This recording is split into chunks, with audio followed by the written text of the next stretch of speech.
बारिश की अंधेरी रात थी।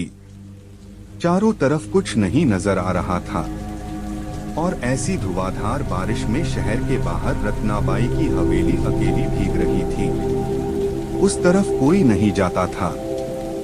सबको पता था वहां जाना मतलब अपनी मौत को खुद दावत देना। लोगों का कहना था कि वो हवेली शापित है।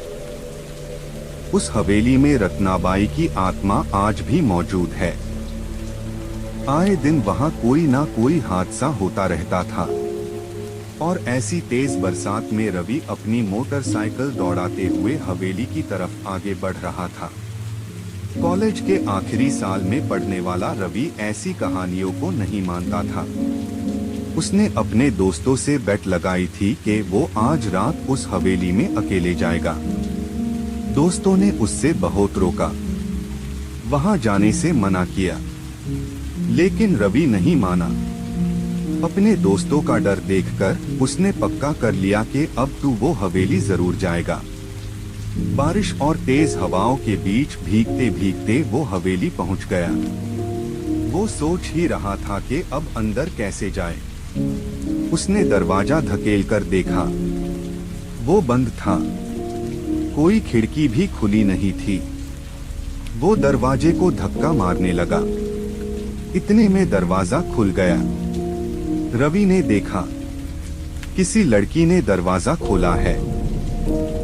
रवि अभी उससे देख ही रहा था कि लड़की ने गुस्से से पूछा, कौन हो तुम और दरवाजा क्यों तोड़ रहे हो? रवि बोला, मेरी बाइक खराब हो गई है, मदद चाहिए। बारिश रुकते ही चला जाऊंगा। लड़की ने एक बार पीछे बाइक को देखा और रवि को देखा। फिर दरवाजे से पीछे हटकर वो बोली, अंदर आ जाओ। रवि अपने कपड़े साफ करते हुए अंदर गया। अंदर जगह जगह मोमबत्तियां जल रही थी। लड़की बोली, वो बारिश की वजह से बिजली चली गई है। रवि अब हवेली को देखने लगा। उसने सोचा नहीं था कि हवेली आज भी इतनी बड़ी और सुंदर होगी। छत पे पुराने जमाने के लेकिन खूबसूरत झूमर लगे थे। फर्नीचर पुराना था, लेकिन उसकी नक्काशी अपने जमाने की रईसी का सबूत दे रही थी।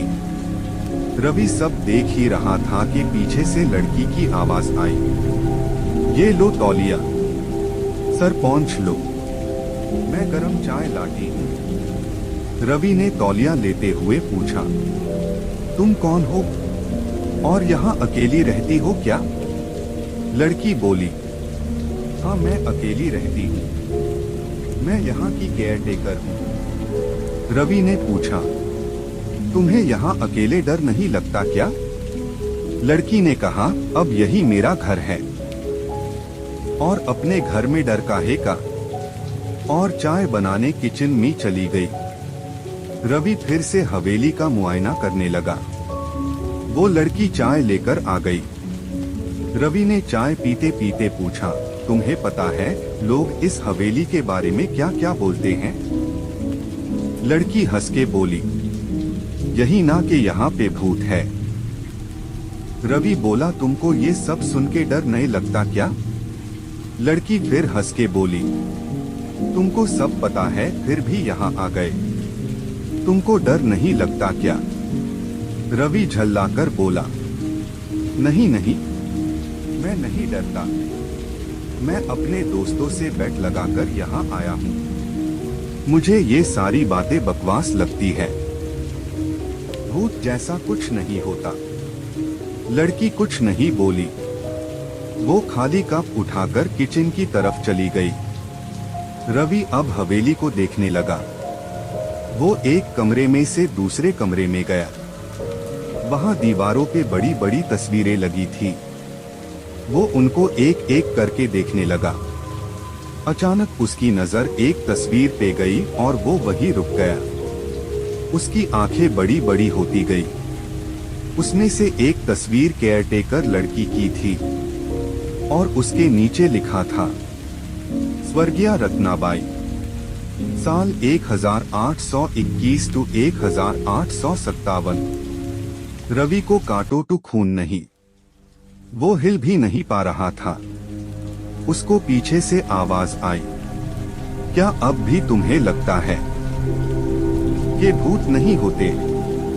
सुबह रवि के दोस्त पुलिस को साथ लेकर उससे ढूंढने हवेली आ गए।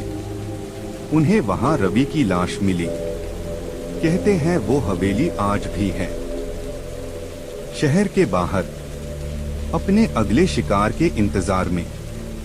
आप लोग जाना चाहोगे?